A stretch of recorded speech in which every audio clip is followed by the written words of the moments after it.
I'd like to call to order the June 27th, 2023 regular meeting of the Everett Public School Board of Directors to order. We'll start with our land acknowledgement. Director Nichols, would you read our land acknowledgement? We respectfully acknowledge that we are on the traditional lands of the Coast Salish, Snohomish, and Tulalip peoples. We express our deepest respect and gratitude to the ancestors of this land on whose shoulders we stand. In Everett Public Schools, we strive to create equitable outcomes and build a culture of inclusive belonging for all students, teachers, staff, and community. Thank you very much, Director Nichols. Please stand and join me in the Pledge of Allegiance. I pledge allegiance to the flag of the United States of America and to the republic for which it stands, one nation, under God, indivisible, with liberty and justice for all.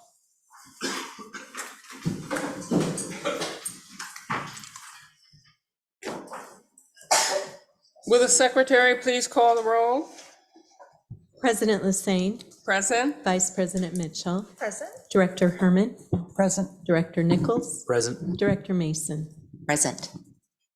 Thank you very much. Our first item of business will be the adoption of the agenda. Dr. Salzman, would you introduce tonight's agenda? Yes, thank you, Madam Chair, Board of Directors, and to the public this evening. Tonight's agenda contains the following: the superintendent's report, a segment for board comments, a segment for public comments, a segment for routine business, a segment for information and discussion, a segment for unfinished business, a segment for new business, a segment for upcoming agenda items. Since publishing the agenda, the following changes was made to the agenda. Item 7.01, the superintendent's report, the presentation was added. Item 10.11, approval of Imagine Learning English software, sole source and license extension. Contract and sole source documents were added. 12.01, graduation update. The slide in the presentation was corrected. And item 14.02, adoption of the operating budget for fiscal year 23-24. The F-195 budget was added and two dates were corrected on the presentation. Thank you, Madam Chair. Thank you very much, Dr. Salzman. Is there a motion for the adoption of the agenda? So moved. Is there a second? Second. It's been moved by Director Mason and seconded by Director Nichols to adopt the agenda. Is there any discussion? Hearing none, we'll proceed to the vote. All those in favor, please respond by saying aye. Aye. All those opposed say no. The motion carries. The agenda is adopted. We'll now move to section 6.0, which is recognitions. I love to have recognitions, but I'm sorry to say there will be no recognitions scheduled for this agenda. Moving on to section 7.0 is the superintendent's report. Dr. Salzman. Thank you, Madam Chair and Board of Directors. Good evening, everyone. Tonight, I'd like to start the evening talking about student safety. I want it publicly known that we care about our students, and their safety will always be our highest priority. All students deserve to have a safe place to come and learn all the time. I want to reiterate to the public that in every school building is an amazing principal and assistant principal. We have great staff, great teachers, and great support staff that care about the children all the time. Safety is everybody's responsibility. In order for our students to be and feel truly safe in our schools, it takes all of us in our community, staff, teachers, our families, our community, other students, and we will continue doing that, and we do that. I want to close by saying this: thank you for working together to continue to making our schools safe and making our schools great. I am very proud of the entire school system and every individual that works and cares for our kids in this system. Thank you.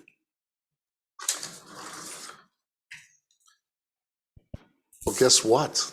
Summer is beginning, but do you know that preschool and kindergarten enrollment is open for the 2023-24 school year? Our kindergarten students are enrolled automatically and are invited to attend Transition into Kindergarten program, Everett Ready, which will be happening in August. So soon they'll be crossing the stage before you blink. We are excited to offer 3 days of professional learning to all staff this August 23rd through the 25th at Evergreen Middle School. Let me share with you, the public, what the sessions will be. Learning for multilingual learners, diversity, equity, and inclusion, technology, assessment and grading, special services, college and career readiness, and student engagement and more. We're very proud to be offering that to our team. Job fair on August 8th. Come join our team. Our job fair is August 8th from 3 to 7 here at the Community Resource Center. So there'll be some opportunities to have a job fair, and led by Dr. Golden's team, there will be one. Summer meals. Free summer meals program begins next week, July 5th. We offer free meals to all children ages 1 to 18 years old. Please go to our homepage to see the locations. I want to wish everyone a happy and safe Independence Day, which is next Tuesday already. But I also encourage everyone to be safe. And remember that fireworks are prohibited on school property as well. I want to remind everybody about that. I'd like also to remind everybody to please visit your student school webpage under announcements to see summer hours and information, report card distribution, transcript requests, school supplies lists, and more. Want to wish everybody a wonderful summer. It's a great time to recharge, great time to be outside in the Pacific Northwest, great time to see family and friends. But to all our youngsters, read. Keep reading, no matter what grade you're in. A reader's a leader. Great time to sit outside and read a great book and just engage. And to the entire staff and to the entire board and to the entire community, I would thank everybody for a fantastic school year and hope you have a wonderful summer. Thank you so kindly. Thank you very much, Dr. Salzman. We'll now move to section 8.0, which is board comments. And the purpose of this agenda item is for directors to have the opportunity to share what they have encountered through their work in the district. So I shall lead, I started that in. Director Mason, I'm going to start with you. Thank you. Thank you so much. I don't have much other than that since we last were together, we had the opportunity to attend graduations, which we were all there, and 1,200 students and their families were all there. So I think we all understand the joy in those days, including Sequoia's. And then lastly, because it's the last time I get the mic for the school year where everyone's in the room, I just want to personally thank all of you here for an incredible school year. It's they've been unusual these last several 2 or 3 years, a little different than what I recall from days past, and a lot more challenges, a lot more opportunities, and I just feel so proud to serve the work that you do. So thank you. Director Nichols. Well, I think Director Mason said it better than I could, and I don't really have much else to add other than that. Director Herman. Thanks. In addition to the Sequoia and the big graduation, I was able to go to the goal sort of graduation and promotion at the Carl Gibson Center for our goal students. And it was similar to Sequoia's, where we got to hear about each of the students and their plans for the next year. And so what a fantastic program and fantastic partnership. They are truly loved over there. And it's just such a mutually beneficial situation. And I'm thrilled that we have 3 more years for that program to be there. So great job. Thank you to Kelly Clevenger for spearheading that, and Terry McAllister and the team over there. Also, this is my last public meeting with Director Nichols. And so I just wanted to take this opportunity to say what an honor it's been to serve on the board with you this year, and just how much I've appreciated your perspective. So you will be missed. Thank you. Director Mitchell. Yes, because I missed a meeting 2 weeks ago because I was ill, just want to recognize a couple of things. I really want to recognize Pete Meisner for his work in our highest need schools, that I was able to go to the multicultural night. We've all spoken about that, but I finally was at one at Emerson where the performers that they had on the stage, the food, to feel like I was a minority was actually very, very great to see people from Sierra Leone and Ethiopia, so two different parts of Africa, as well as lots of other people there. And because I went to Pacific Lutheran University, I actually knew who the Santa Lucia girl was. And so it was sort of just a lot of it was wonderful, just the diversity, and just the school was full. And just talking to the staff there, that, they don't always come when we want them to come, but they certainly come when they want to come. And so that was really, really wonderful. And then also with Pete's help, and then Ann Arnold, to see the ECAP program that's at Hawthorne, and to be able to see also and talk about their needs. That imagine, I think Ann talked about this, but a family of 4 to qualify can only make $40,000, and that's a state level. So the fact that they live in this area, or even Seattle, how do you survive a family of 4 and needing that kind of preschool? But then was also able to see the special services program for the 0 to 3s, and to see some non-verbal 3-year-olds that were just having fun making puzzles, and just seeing that ability to learn, no matter your own ability. So that was really lovely. We were able to celebrate Binta at graduation. We need to make sure that we pause when we have that senior, so that I know we forget every year, but to recognize her. And then I thought it was very interesting that a young man gave a speech in Spanish, which my Spanish, as much as I wanted to learn it, it's very hard to learn when you're in your 50s without constant practice. But you could tell how many people were Spanish speaking in that audience, because when he got done, they laughed and they praised him, and they knew when he was done, even though I wasn't sure if he was done or still talking. So I just thought that was really, really appropriate for what our school district is. And my family will be at the Aqua Sox game tomorrow night. So I've confirmed that my daughter does not have to work. And so we will be there to celebrate the Everett Public Schools. And Caroline said it, but I've started to use the word relax, not this refresh or rejuvenate, like that means you're coming back. Just relax, take time for yourself in July, time for your family, and just relax. So thank you. Thank you very much, Director Mitchell. I would like to, congratulate all of our 1,219 graduates so far, and that's not including those that will graduate this summer in August. I'd like to congratulate them and their families, because without their families behind them and supporting them, I don't think, or there would be some that probably would not have been able to cross over on that stage. So congratulations, and I'm looking forward to hearing so much about them in the future, and with their successes and whatever career path they choose. I would also like to take this time too to thank Director Nichols. I have received your letter, and I would like to say it's been an honor serving with you. And I really look forward to your perspective, because you may share some light in the papers and other school districts that have children that are also looking for success in their life. And I hope that you continue your support in other school districts in this capacity, because you've done very well. Appreciate it. Thank you. One comment that I would like to give our parents in our community is that we value your child's safety when they are in our classrooms, in our lunchrooms, on our playgrounds, or in any event sponsored by the school district. Children spend most of their waking hours in schools or in off-campus sports-sponsored events.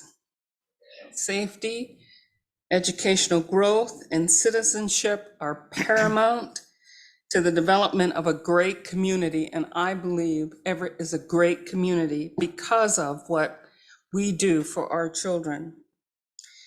We take investigating situations and resolving issues with students, parents, and administrators to the highest level possible, and will continue to build great environments for which our students can learn and thrive in. So please believe me when I say we value safety of your children foremost.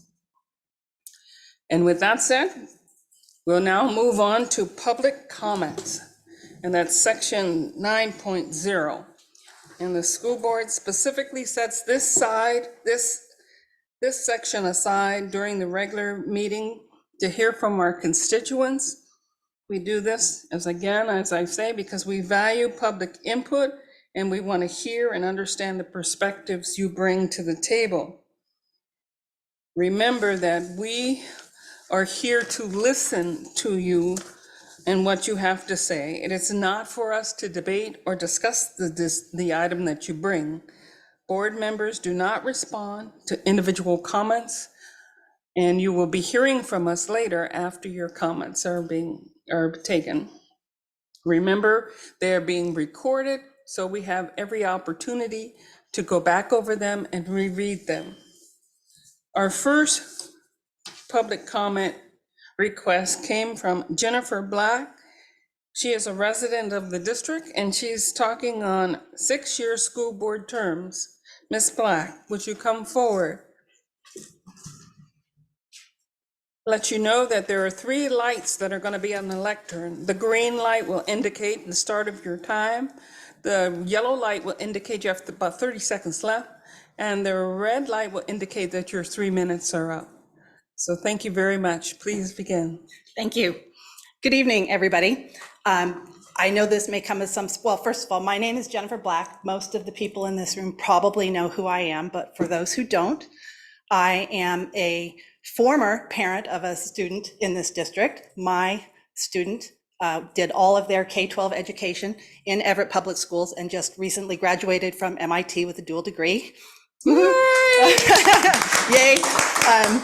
And we've lived in the district for 23 years. I am also on the board for the Everett Public Schools Foundation and am the administrator for the Everett School District discussion group on Facebook with over 3,100 members. I'm here speaking on my own behalf. I'm not speaking for anybody else tonight, but that gives you some perspective as to who I am. It may come as some surprise to everybody. I have never spoken at a school board meeting before. This is the second school board meeting that I have attended in person. So I hope that has just a little bit of impact. So for tonight, I'd just like to remind you of a few things. Jeff Russell, Ted Wenta, Jessica Olson, April Berg, and now Andrew Nichols. In the last 10 years, 5 school board members have resigned prior to the end of their 6-year term. Everett is only one of 3 school districts in Washington state with 6-year terms, and it's clear to me why the other school districts have shorter terms.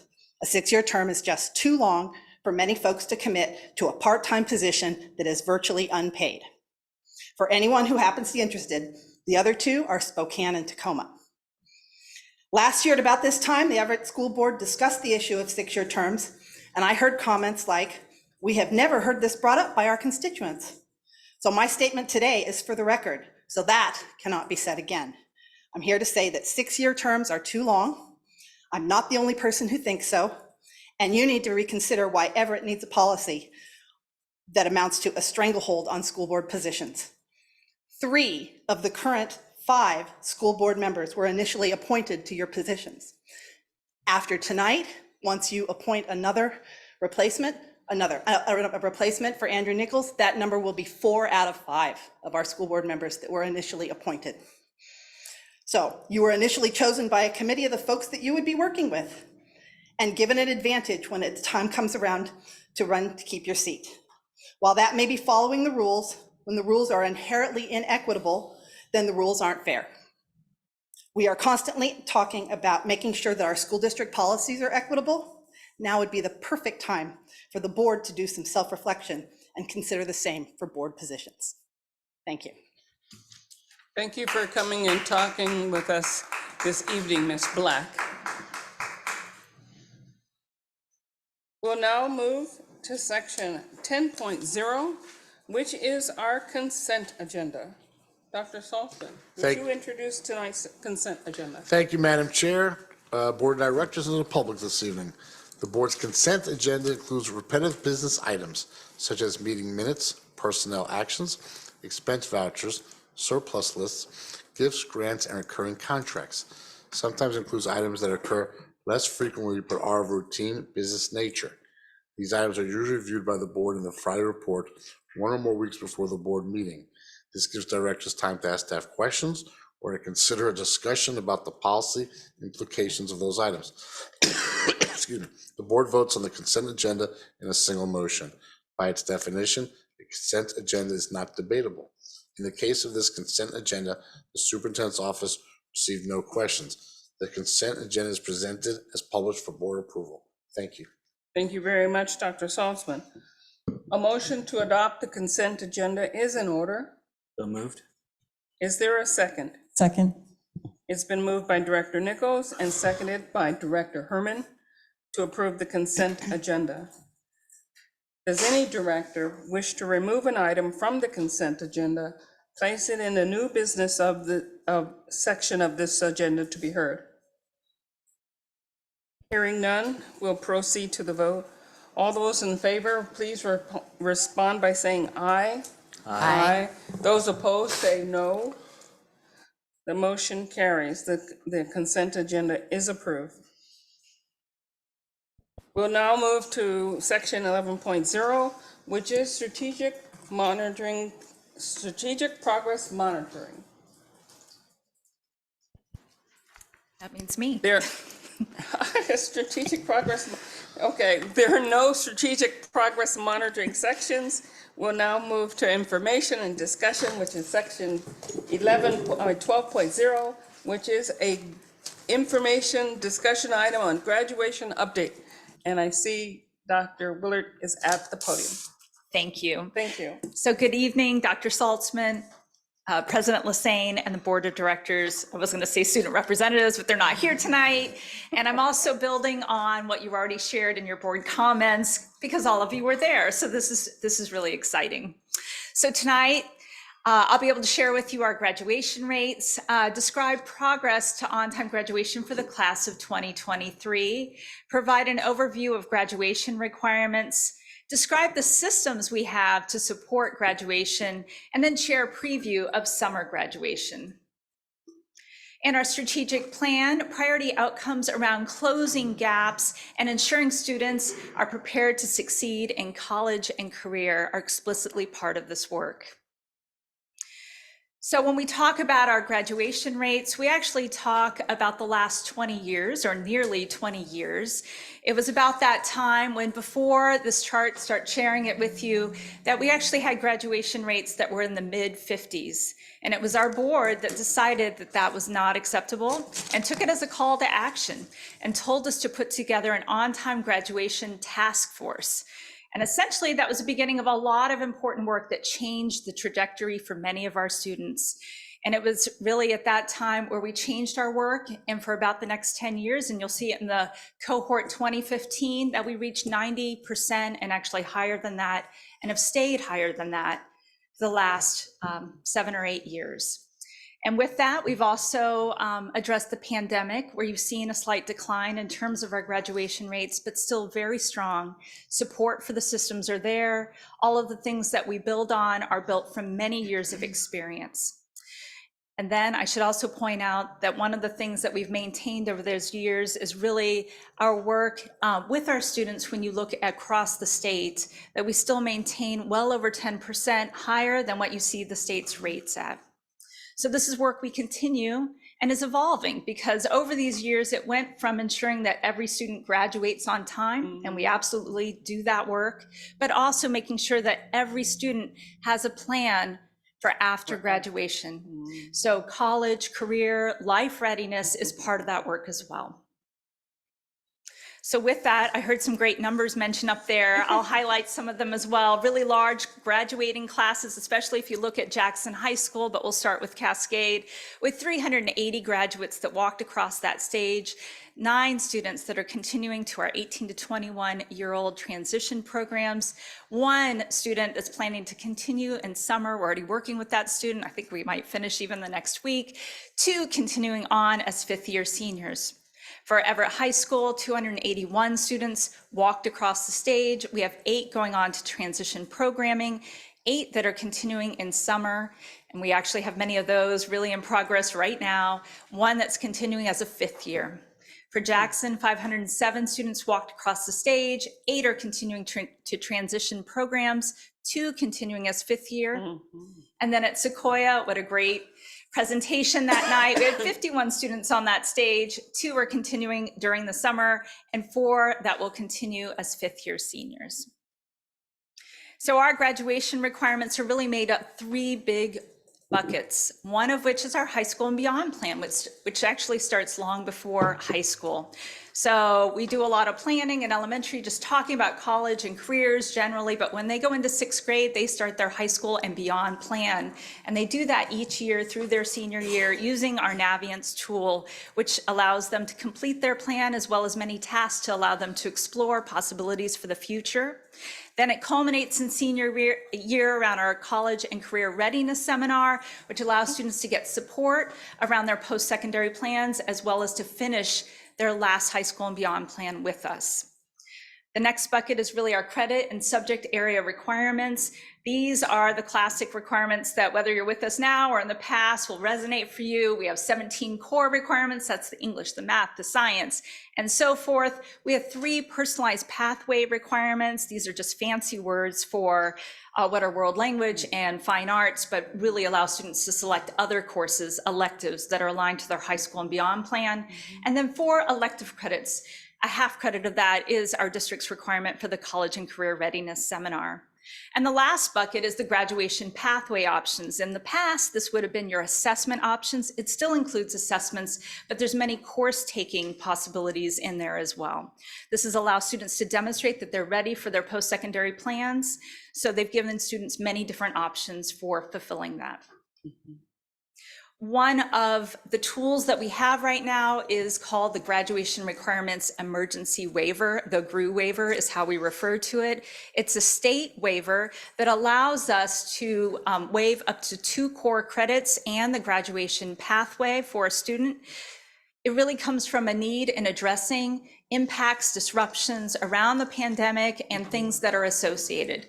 And so for our students, we see them being used at a very low rate. The State Board of Education came out with a report a few months ago. In that report, it actually highlighted all the districts and their rates, specific numbers and so forth. Our district is one of 20 districts that has over 1,000 students. And within there, what you would have seen is that we were the 3rd lowest when it came to waiving any courses and the 5th lowest in terms of waiving graduation pathways. So we have very high graduation rates, but we are also using waivers at a very low rate. So when we talk about graduation pathways, I mentioned there's many different offerings. The one that you recognize probably the most are state assessments. These are the Smarter Balanced assessments. Largely, we do have the WA-AIM for students who qualify, who have an IEP. We also have dual credit courses. This is advanced placement, our college and the high school, CTE dual credit and running start classes that are in English or math. Specific AP exams also qualify students that have to be in English or math. Also college entrance exams, and primarily because we offer it, the SAT exam is the way that students can earn that. Transition courses, we really only offer one, but statewide there's actually another. We have Bridge to College Math. There's also a Bridge to College English, which we don't offer. I'm not sure there's a real need when you see the data. CTE pathways, lots of students are meeting it this way. It's a specific sequence of CTE courses that are mapped out. So there's lots of offerings. It requires planning. It should be associated with their high school and beyond plan and what their plans for after high school will be. And the last option is the Armed Services Vocational Aptitude Battery, which is the ASVAB, primarily used for students interested in the military or careers that are really vocational in nature. So with that, looking at our current class, and this data won't be final until our last few students make it through the summer, but as of right now, students accessing at least one or more, and just so that you know, there are many students that actually meet it many different ways, and so that would require many, many slides to actually give you all of that. Dual credit courses, state assessments, CTE pathways, and the SAT are the primary ways in which students are meeting their graduation pathways. To a lesser extent are the AP exams, the Bridge to College Math, which is really a small number of students that actually take that. The GRU waiver, again, a small percentage, a little bit higher than what was reported for last year, and the ASVAB.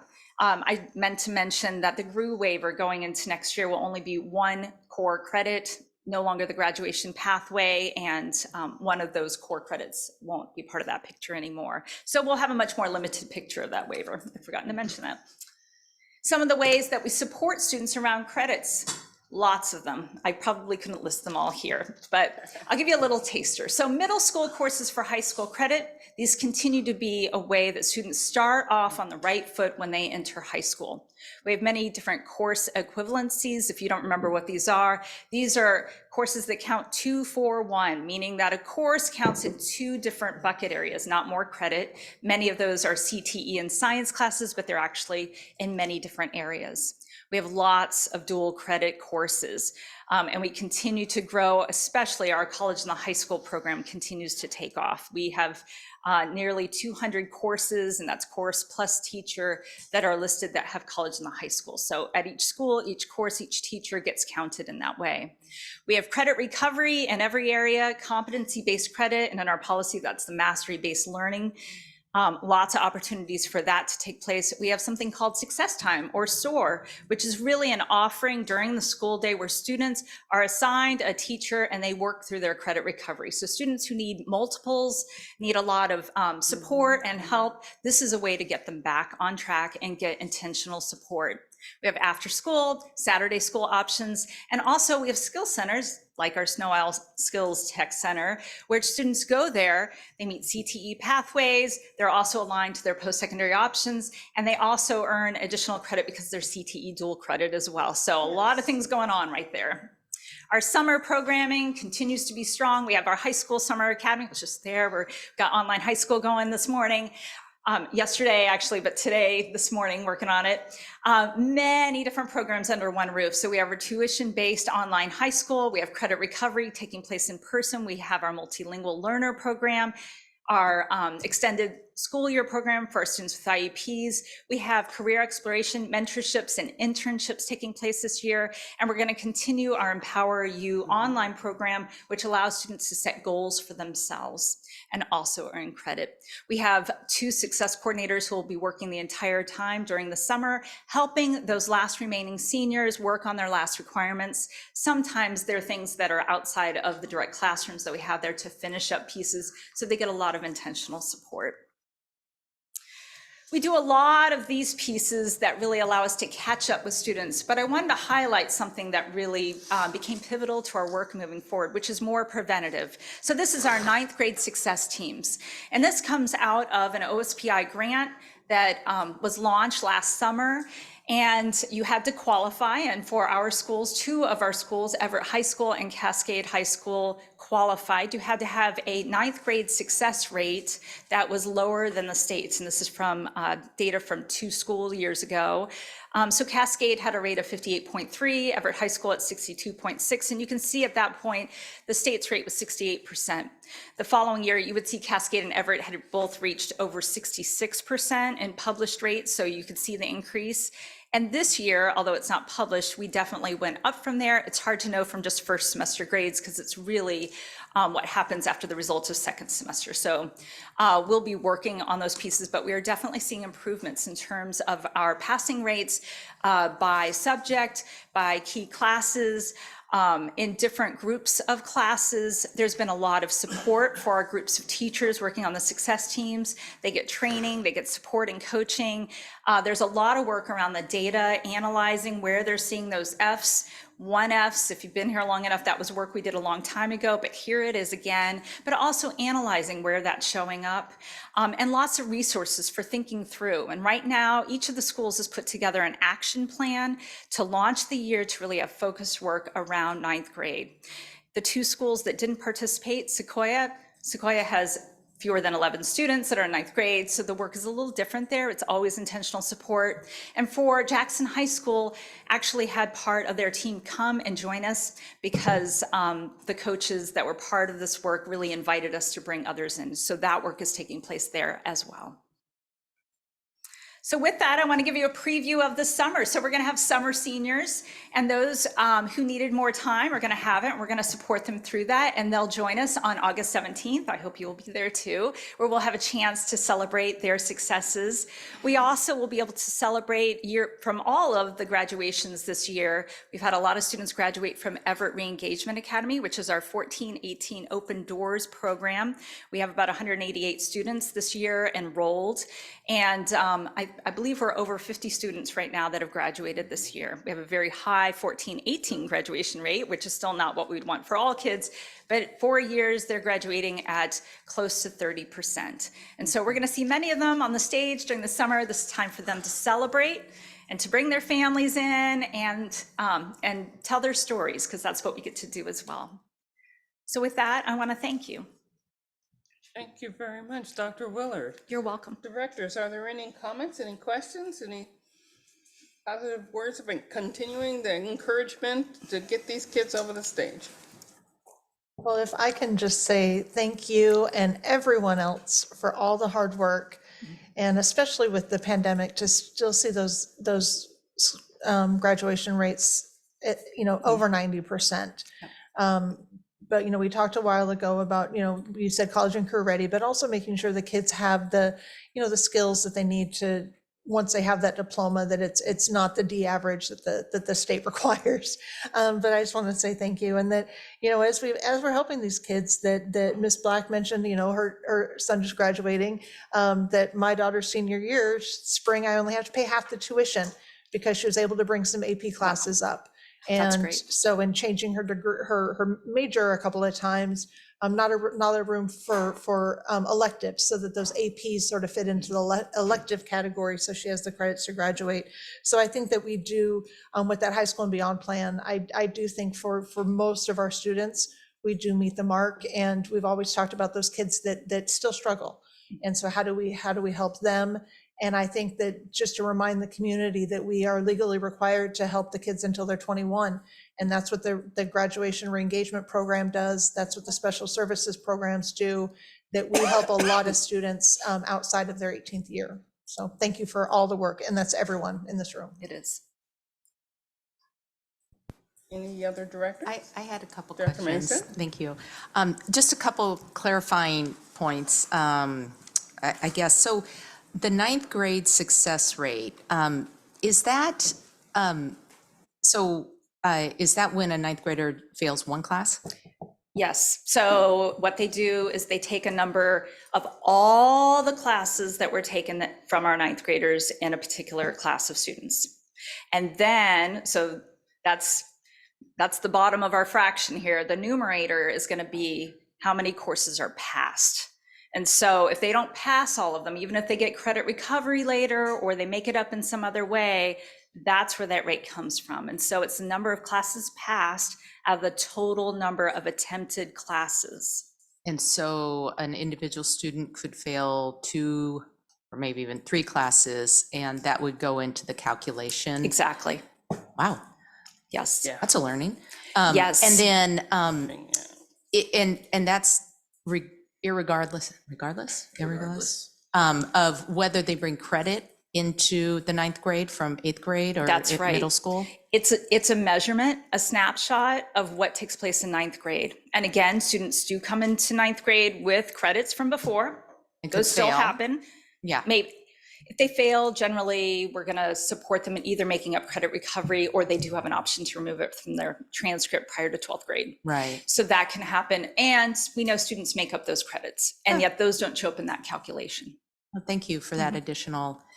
One other topic, the CTE pathways, as we continue to build those out and they become more robust, and a graduation option or a pathway option towards graduation, how many courses are those typically? Is it 2 or 3? It's 2 credits of classes. Okay. And so that's typically 4 classes. We do have students who take skill center classes and things like that and rack up those credits pretty quickly, but it's typically 4 classes. Okay, and then is there 4 a semester grade classes, minimum for passing those classes to be able to count for the pathway? That they pass with a D or higher. For some of these, there are requirements that you get a C or higher. It just depends on which of the categories you're looking at. But for CTE pathways, they just need to pass the class. Okay, thank you very much. You're welcome. Go right ahead, Director Herman. Okay, it's actually just, you had talked about it, and I was wondering if you could give a little more explanation on the Everett Re-engagement Academy.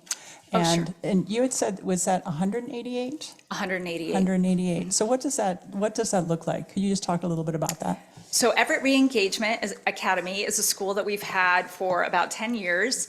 And 1418 legislation allows students to be re-enrolled, whether they're dropouts or far behind in credits, and enter a program. And in this case, it's Everett Re-engagement Academy, and more specifically, it's Graduation Alliance or our Everett Community College U3 program, because we actually have 2 programs that are within that school. They can come back in, and what the state has done is they've changed some of the requirements where you don't have the reporting rules that you might have around ALE, but students have to meet benchmarks each month, and they have to also do a weekly check-in, and they have to do a monthly meetup in order to stay in the program. And it allows them to get back on track and not be afraid of coming back to school with a different option. This has been a great other option, especially coming out of the pandemic, where the conversation used to be, this student would do well online. Well, it's hard to say that too much anymore, because even though not every kid this is the right fit for, all of our kids have had that experience. And this has been a great way to do that because it's very organized. So with that, our district doesn't count students who graduate in our graduation rate. We also don't count students who drop out again in our dropout rate. And so it's essentially a no harm rate, so that we're encouraged as a district to support students all the way in and out, if it is that kids go in and out of school, all the way through the process to graduation. And then all of those rates actually show up in the state rates.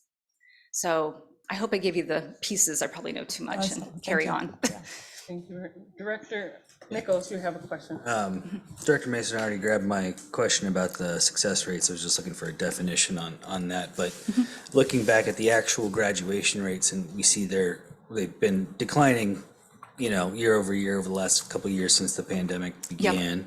Yep. Are we using any of this data prospectively to look at kind of trends over time? And, in 10, 13 years, are our graduation rates going to plummet because all the kids that started during the pandemic aren't progressing that same way? Like, are we using this data in a way that it can look forward and benefit our students so that we can target interventions as appropriate? It's hard to know from the rate at the very end. Sure.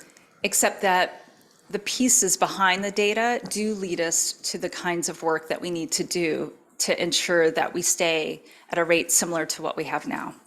And so one of the slides describing the 9th grade work really highlights the earlier work that takes place in getting kids started around 9th grade and being successful. This next year, when we have seniors who are in the class of 2024, they will have been freshmen in that year where disruption began. Mm-hmm.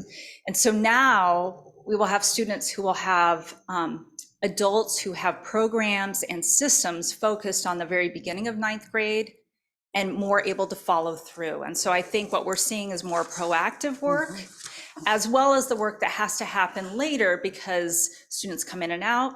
We have to address the things that have happened over the course of high school, the credit recovery, the different offerings. It also takes a while to accumulate to the stage where you can make decisions around CTE pathways and so forth. But even that is at middle school now. We've started many of our middle school courses for high school credit in middle school.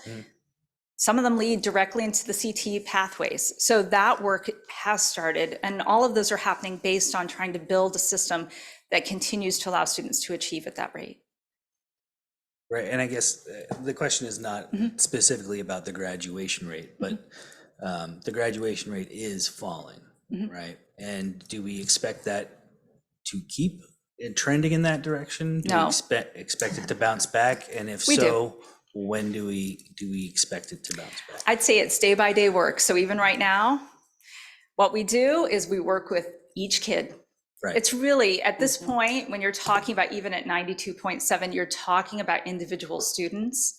And so it's really the work with every student. So the work we do over the summer with the handful of kids that are continuing, that will make the difference between really like 92 and a 93%.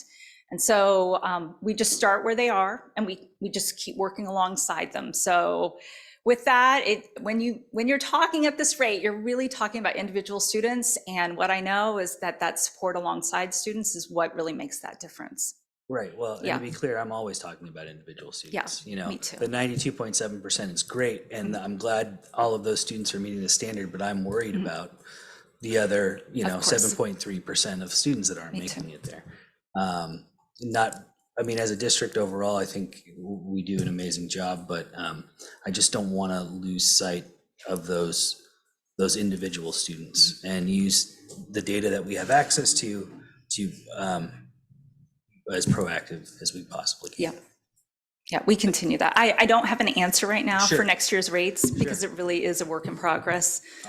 But it is our work to continue to keep it at these rates, and of course higher. Thank you very much, Dr. Willard. I noticed you mentioned so much on systems of support, and I know we work very, very hard in order to engage our students in whatever opportunities we can provide them so that they can cross that stage. That's wonderful. And you mentioned credit options with skill centers. In the past, and I know this is pre-pandemic, I realize, I attended some JAX graduations, from JAX. I'm just curious as to, have we re-engaged those types, or at Snow Owl Center with JAX, have they engaged graduation programs again that parents and school districts can attend for their kids that are involved in those programs? Because sure would be nice to have seen some this past year. So there's been a lot more access to Skill Center, and especially Snow Isle. So JETS definitely does it. You can also participate in the Skill Center through Everett Re-Engagement Academy. There used to be a lot more limitations. We actually send more kids to Snow Isle Tech than Mukilteo sends to their own tech center. So we have students who are interested, and we help students go there when they're interested and help navigate that.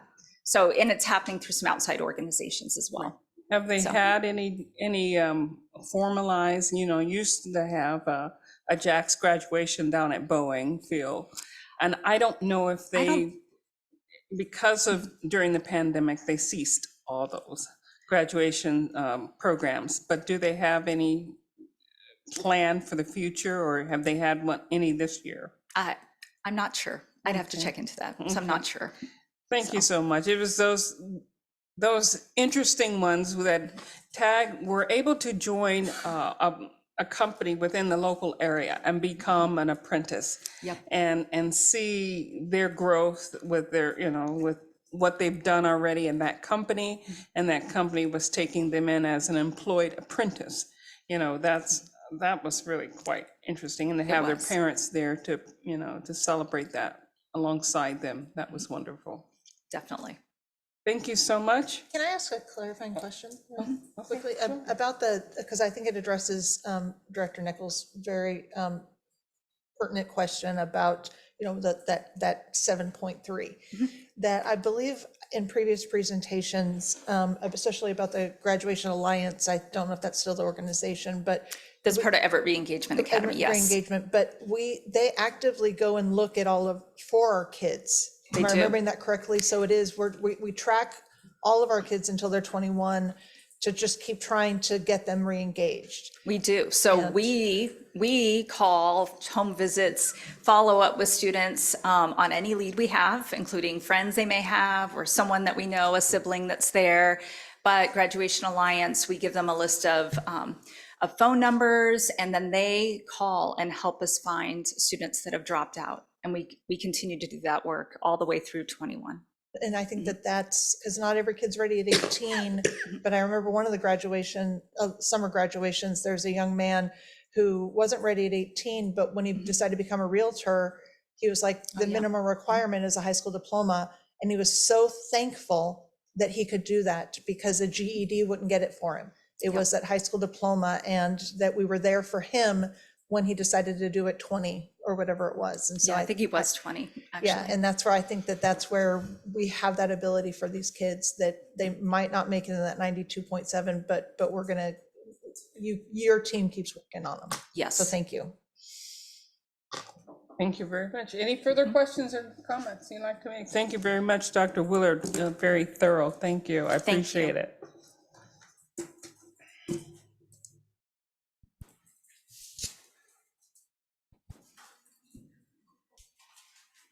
We will now move to section 13.0, and that's unfinished business. There's one item on the agenda, and that is the adoption of policy 4207, regulation of firearms and dangerous weapons on school district policy. It's a proposed revision, second reading. This item is in unfinished business for second reading solely for any additional discussions that board members would like to make. Mr. Fleckenstein will not be presenting this, but this is for us to ask for any further discussion on this policy. After which directors will be asked for a motion to approve this item. Directors, are there any further discussion that you would like to make or have for this particular policy? So just as a follow-up, part of the reason we put it off was for clarification from legal counsel. And based on the communication from legal counsel, the crux of the matter here is that we don't have any flexibility as a district to be more restrictive than the state law allows. That's correct. And so even if we weren't to approve this, parents would still have the right to come onto campus with a concealed firearm to pick up their child. Right. And if we do not update this policy, we're leaving ourselves a little exposed in a gray area when it comes to building administration and the standards and the policies that we have, and allowing them to act in a manner that is compliant with the law. So Correct.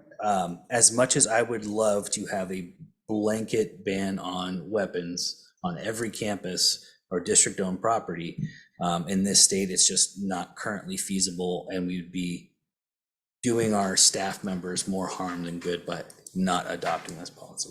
It is up to us as board members to go directly to our legislature and request further legislative review in order to modify what the law says at this particular point in time. Because yes, Director Nichols is correct that it would open us up for how would our staff then be held accountable to the policies, not to adopt it. But it is up to us as directors to continue the discussion with our legislature to get further modification. Does any other director have any other comments that they would like to add? That it's also community members. It's one thing for the board members most to go definitely. to the Most legislator. definitely. Also, community members that feel strongly about it, I encourage them to speak with their state representatives about that.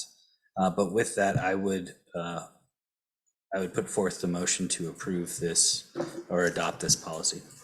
Is there a second? A motion has been made by Director Nichols to approve this. Is there a second? Second. It's been seconded by Director Herman. Is there any further discussion that you would like to make? I just want to second the Director Nichols, or concur with Director Nichols, that it is upon all of us to talk to our legislators to keep our kids safe. Most definitely. Yeah. Director Herman. Can I chime in on that as well? Yes. Serving as the legislative representative for the Everett School Board, I would invite anyone to reach out to me if you would like to discuss this further on further follow-up. But thank you for that clarification. I think I do absolutely feel as though our policies need to be in line with RCWs for clarity for our schools and for our families. So this isn't us making a statement on our beliefs as much as I think alignment for our system. Thank you. I would also agree with Director Nichols as far as the concern for allowing weapons in any section of our school district property, whether it be a building, which is a verbatim, no, but our parking lots. And I'm concerned about when families have weapons, even in a parking lot situation, in a heated situation, that weapon will not remain in a parked locked car. It could happen that parents could remove it, which would then be against the law. But I don't wish any student to ever be in a situation where you have a heated situation and something happened. Director Mason, you have a No.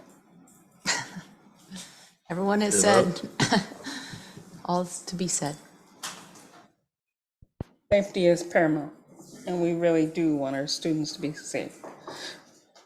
Any further discussion? All those in favor of the motion, please respond by saying aye. Aye. Those opposed, say no. The motion carries. The policy is adopted. We'll now move to section 14.0, which is new business.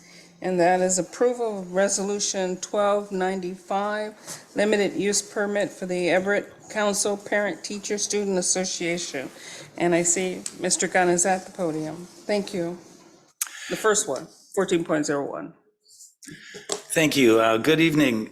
So I am asking the board to consider approving resolution 1295, limited use permit with the Everett Council PTSA 7.3. It's a one-year agreement allowing the PTSA to continue to use and to occupy and use an office space in the Community Resource Center.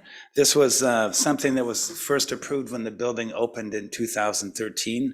And it's a one-year agreement, and we ask for your approval of this. And the PTSA has offered use of this space in return for services and benefits they provide to the school district and its staff and students, of course. Thank you. Very well, thank you. Is there a motion to approve?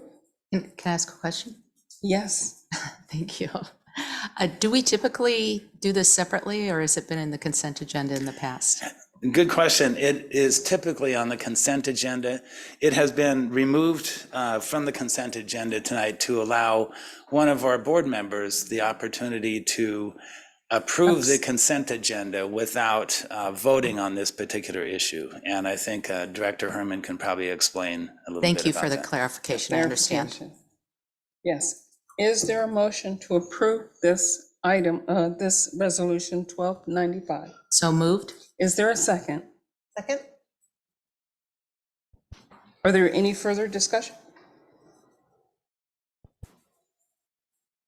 All those in favor of the motion, please respond by saying aye. Aye. Aye. Those opposed, say no. Those wishing to abstain, say aye. Aye. Very well. Thank you very much, Mr. Gunn. Thank you. We'll now move to section 14.02, which is adoption of the operating budget for fiscal year 2023-2024, first reading. And I see Ms. Tess is at the podium. Thank you.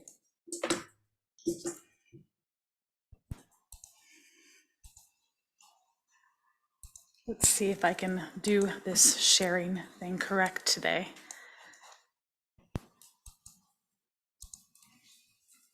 Excellent. I got it the first time. Thank you, President Lassane, Board of Directors, and Dr. Saltzman. With the first reading of the 23-24 operating budget, I will go over the budget development process, the fiscal outlook, a review of the general fund, and our 4 other comprehensive funds.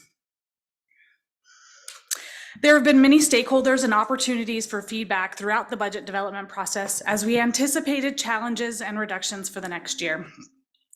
The budget process began with enrollment projections in the December-January timeframe.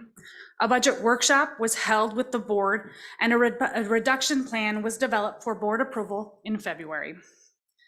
Budget updates were provided in March, and legislative session ended in late April. The outcomes from the legislative sessions were integrated within the budget, and we're here to discuss today the first reading of the 23-24 operating budget.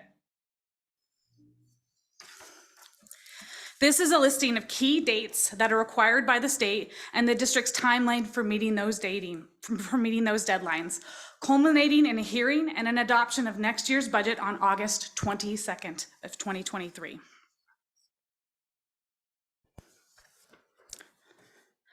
Looking ahead, we continue to experience rising costs which impact next year's budget. Although the budgeted labor expenditures are lower in the 23-24 operating budget due to lower enrollment and reductions in staffing, the per person labor cost continues to increase. Inflation is still significantly driving up materials, supplies, and our service costs. As we look at the legislative outcomes, the legislator had very little help on this year's budget. IPD, the state funding increase landed at 3.7% and helps employees, however, requires approximately $4.7 million in increase in staffing cost funded through our local levies. And we are anticipating our local levies to only increase by $4.1 million. That IPD of 3.7% is also required for federally funded program, including our food and service programs. And we don't anticipate our federal funds to increase at the same rate as our state funding. The state did increase our special education funding. This year, we anticipated our special education services to be unfunded by $10 million. However, in next year's budget, we are only including an unfunded portion of $8 million, and that's coming out of our local levy.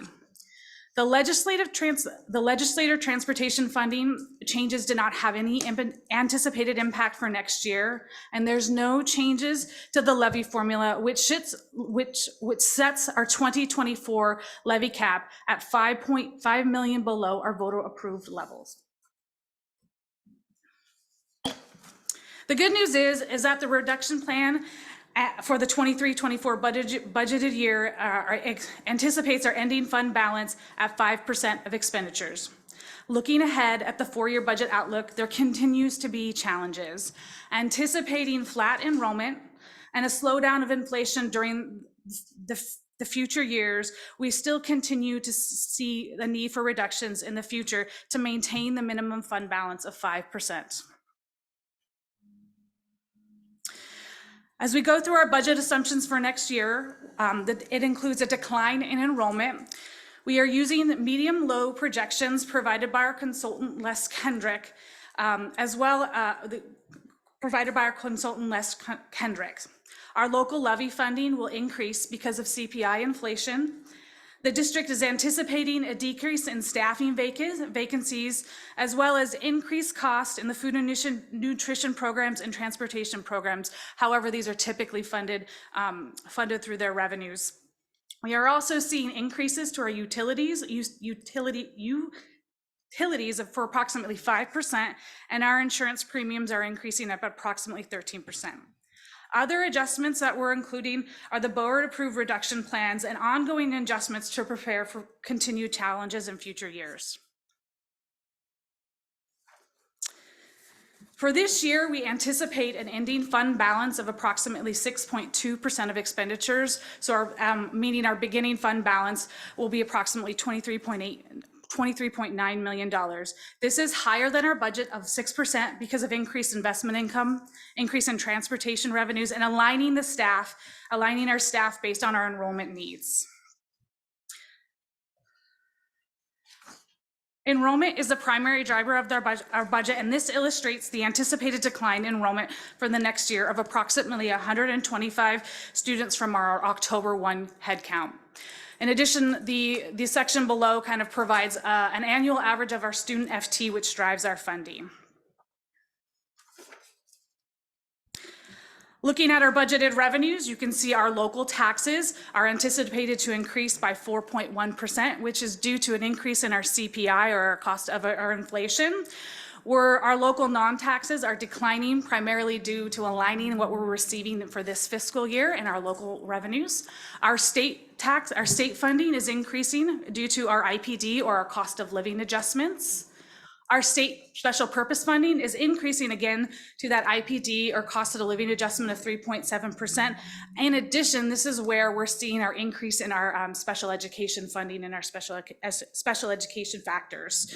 As you can see, the federal special purpose dollars is decreasing primarily due to our one-time funding of COVID funding going away. Ultimately, our budgeted revenues for next year are anticipated to be a little bit higher than last year's.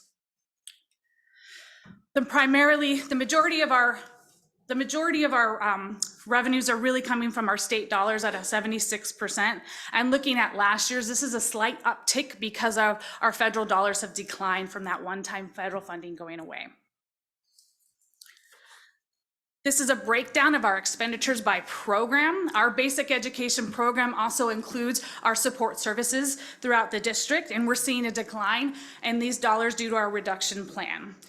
The federal dollars, again, are due to the fact that the one-time federal COVID funding are going away, and that's where it's driving that decline. We're also seeing slight increases in our special education, as well as our CT expenditures and our categorical funds. Again, a visual breakdown of our budgeted expenditures, and primarily about 75% of our expenditures are in basic education costs and CTE costs. And this is a slight uptick again because of the shift in that federal funding. Looking at our budgeted expenditures by object code, you can see that our certificated staff has declining, and this is really due to the reduction plan and a reduced anticipated enrollment. Our classified salaries are increased really primarily due to increase in staffing costs from IPD increases. And then our payroll and benefits taxes have declined significantly because our anticipated pension costs have declined. This is offset actually by lower revenues because the state funds us typically to match those expenditures. We're seeing our purchase services increase really primarily due to our insurance premium increases, utility increases, and service costs. Our budgeted outlook, kind of a visual of our budgeted expenditures by object code. And again, around 85% of our budgeted expenditures are in salaries and benefits, and the remainders are in material, supplies, and operating costs, or what we call MSOCs. Looking to our 4 other comprehensive funds, we begin with our capital fund. In the beginning, fund balance was slightly higher, primarily due to timing of when capital fund projects have been completed. We anticipate about $41.3 million in expenditure capacity for next year to do the planned capital fund projects. This is a listing of the capital fund activity, which includes significant investments in our one-to-one devices, upgrades for the Clean Building Act, property purchases, and roof and flooring replacements. Our debt service fund is used to pay our outstanding principal and interest payments, and this aligns with our bond payment schedules. Our Associated Student Body Fund, has seen no changes from the ASB proposals presented in May 9th of the board, and the schools are anticipating a lower fund balance to utilize the resources when the schools are receiving those actual funds. Our transportation vehicle fund supports district buses, and we have capacity to purchase up to 3 buses next year, and we will receive our state funding in August. Thank you. Questions? Directors, do you have any questions for Ms. Tess? Yes, Director Mason. So very many. Yes, go right ahead. Go right ahead. Well, first, I want to start off by saying thank you so much to you and your team for this year. It has been a very challenging year, and you came in, you were a bit blindsided, and you stepped into some big shoes and a big role, and you've just done a phenomenal job in keeping it all straight. I think we have all learned a lot more about the budget this year when you really have to dive in and make those kind of reductions. So I appreciate your work, and please thank your team as well. My question, I had a couple, but they're maybe not so important. So let's go with, on slide 6, you talk about, and I've brought this up before, but the 5 million that we don't collect that is voter approved. It's in our budget. So we anticipate that our budgeted levy revenues are anticipated to be lower than that 5 million. It's something that we kind of continually want to evaluate as a legislative outcome to continue to increase that per pupil allocation to hopefully help in funding, but it is not planned in our budget to have that 5 million is what I'm saying. Okay, that was my understanding. Yeah. So I guess I just don't understand why we continue to talk about, I think it's confusing to the general public to talk about 5 million that we don't get when I believe by state law or statute that we are collecting what we are allowed to collect. Correct. Okay, so it makes it to me sound like there's $5 million out there that we're not allowed to get, which just doesn't make sense. It's a non-issue. It's not money that is going to come to us at any point until, we could talk about special education the same way. There's a lot of opportunities there to work with our legislatures to change that, but until that option, that's just, I just have to put that out there. No, thank you for the feedback. But it's great to see our local tax collections are going to go up next year, so that's going to be helpful. So thank you. Yep. Other directors' questions or comments? Director Nichols, you have a question? Not a question, but on that point, I actually find it helpful. Maybe it needs to be messaged in a different way, but that 5 million is helpful because our voters have said, yes, we approve you up to this amount, right, to collect that levy. But then the state is not only underfunding our system, but actively preventing us from funding that system the way our community wants it to be funded. So, I could see how it could be confusing, but I think definitely. I agree. Yeah. With what you're saying. It's kind of a political message. So my question is it part of a budget presentation, or is it better served in our legislative priorities, or?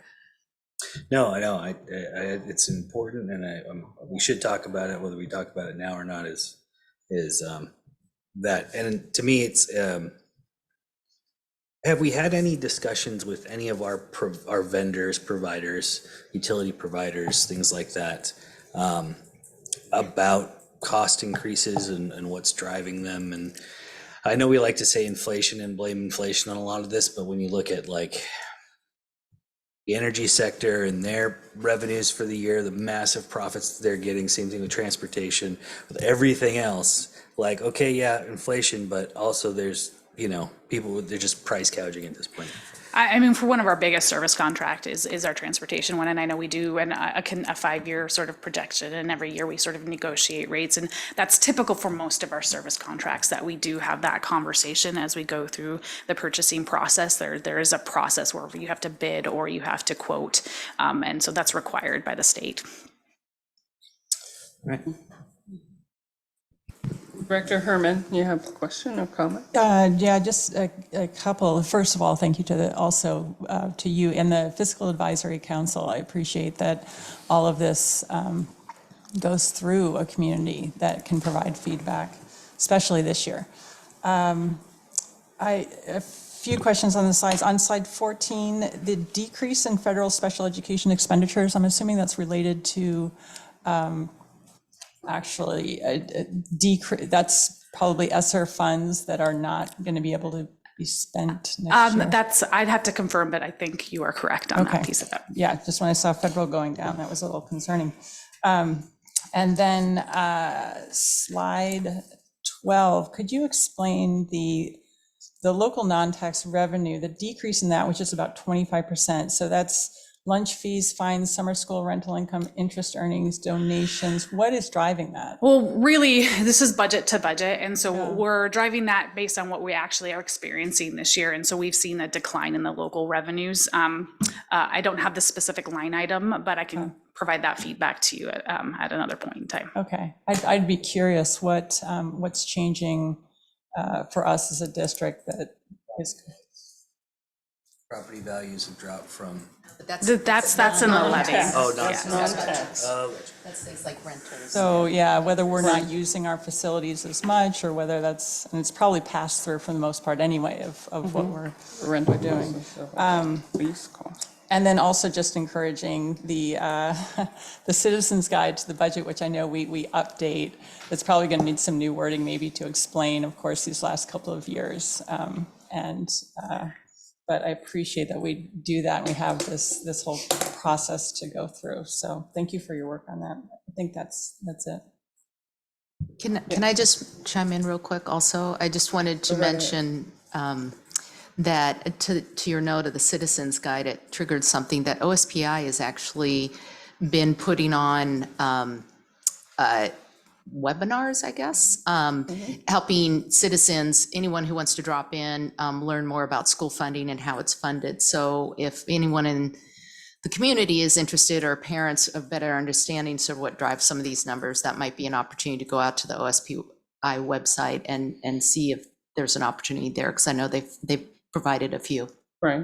In fact, there was a comment, I don't mean to interrupt, but there was a webinar today with Seattle Times on OSBI. And the good thing about it is they had OSBI as well as a CFO at North Shore on there that provided some overview as to how it really functions instead of focusing in just on the media aspect of it.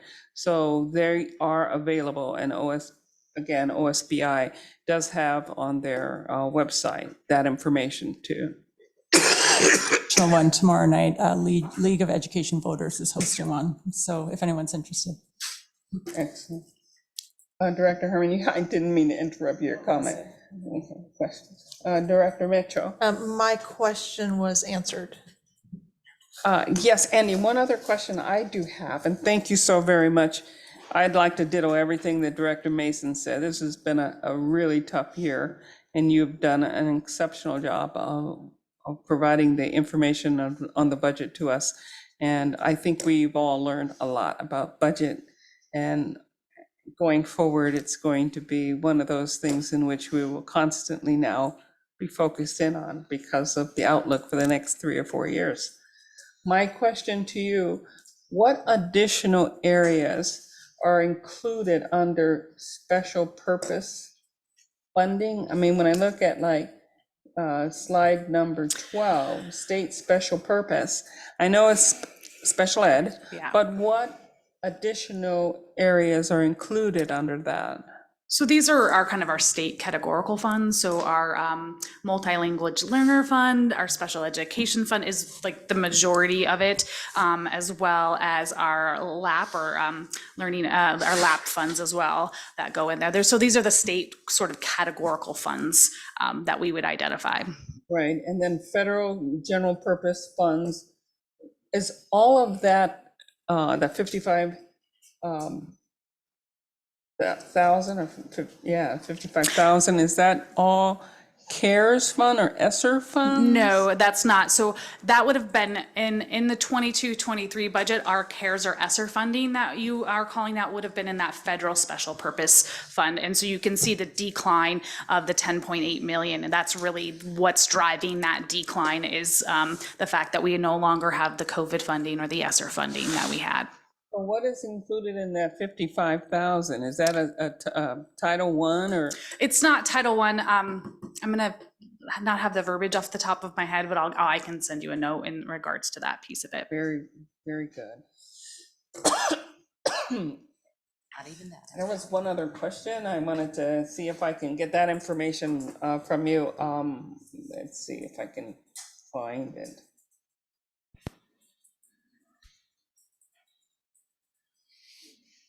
Oh, yes. Under the capital project funding, when we talk about, that's slide 20, when we talked about, this is all levy dollars. It has been approved by the community. Correct. And we're just waiting to spend it, correct? Correct. Okay, Yes. gotcha. Yes. So this has not yet been spent. This is for next year. This is next year's budgeted plan of spending of the levies that were passed. And the property purchase and other site work is for what particular program? Can we get any clarification on that I one? believe property purchased is for an additional elementary school, and I'm not sure on the site work which specific locations those are at. Mr. Gunn, can you give us some clarification on that?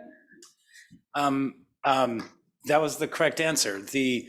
We always, ever since the bond passed, I think it was in 2016, we had anticipated acquiring an elementary school property. We have purchased 10 acres and it's on Strummy Road. We're hopeful that we can acquire some additional property right next to it. We had money in that bond for that acquisition. Every year since then, we've been showing purchase of that property, hoping that we would be able to negotiate a purchase of that. So that's about 5 million of that $9.9 million. The rest of the $9 million, as it indicates there, is in site work projects spread out throughout the district. I appreciate that clarification. Thank you so very much. Directors, are there any further questions? Thank you. And can we move this to second reading by general consent? Thank you very much, Ms. Tess. Thank you. We'll now move to item 14.03, which is policy 2214, which is alternative learning experience courses, proposed revision, first reading. Mr. Fleckenstein is at the podium.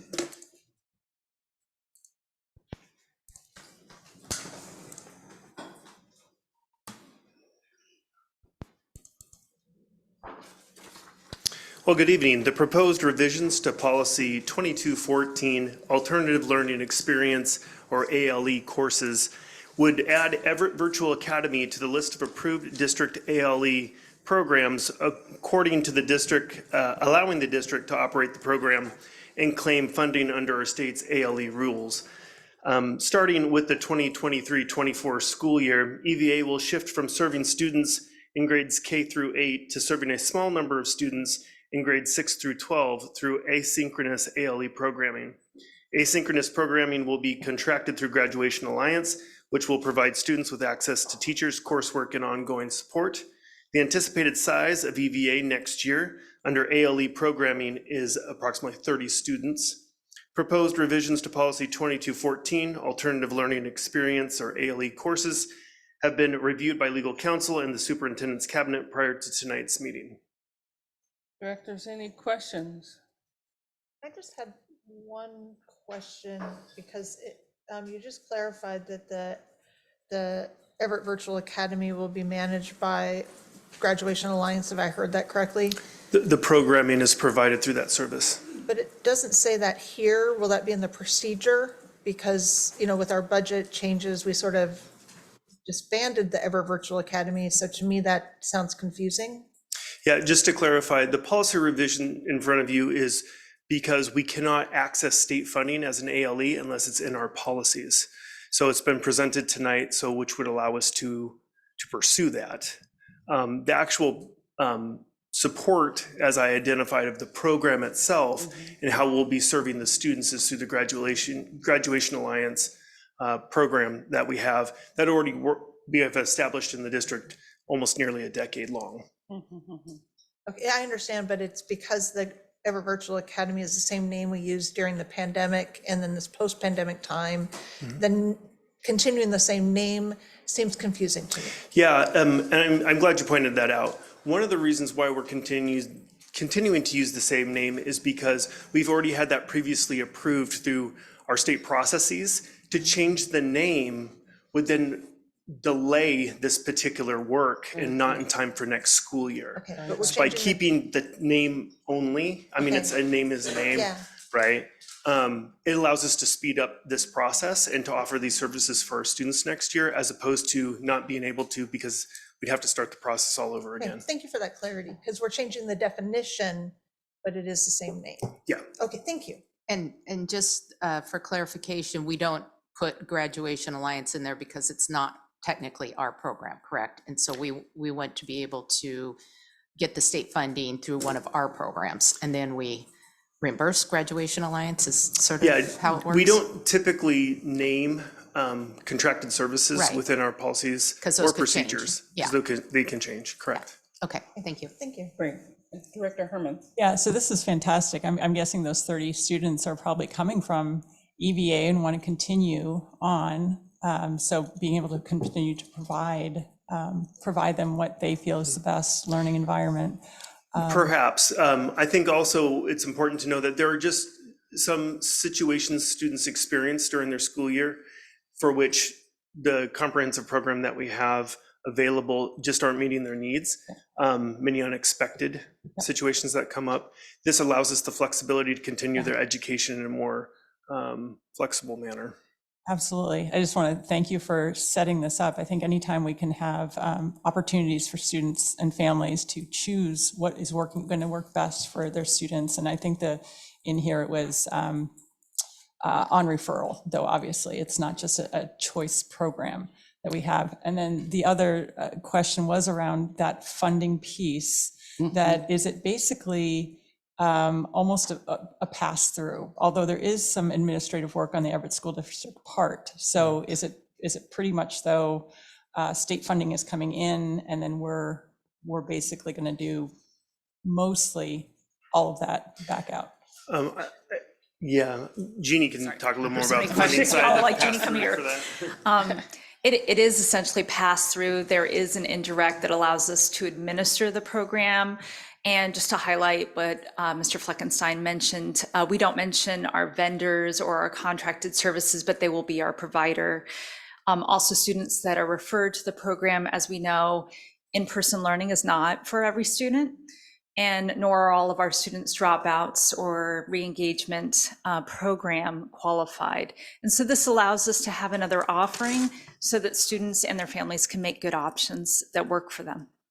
Absolutely. And we still get credit for the number of kids involved in these particular programs as far as the money we receive from the state, as far as the per pupil cost Yes. for education. Yes, absolutely.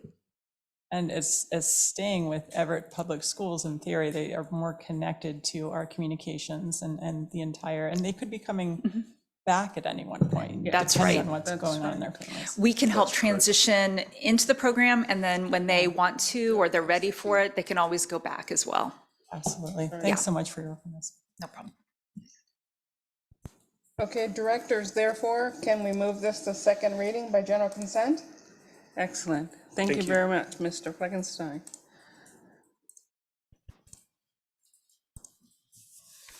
We're now ready for upcoming agenda items, section 15.0. Dr. Salzman, would you explain what's ready for, being planned for our upcoming items and meetings? Yes, thank you, Madam Chair, Board of Directors of the public this evening. The regular meeting on July 3rd will have the May financial report, the state auditor's report, Cascade Bicycle Club grant, performance matters agreement, surplus technology, and policy 2214 revision. On August 15th of 2023, special meeting will be the two-day annual board workshop hosted at Everett Community College. Thank you, Madam Chair. Thank you very much, Dr. Salzman. We'll now move to section 16.0, which is executive closed session. There is no executive closed session planned for this meeting. We shall then move to section 17.0, which is adjournment. Thank you, everyone. This meeting is now adjourned.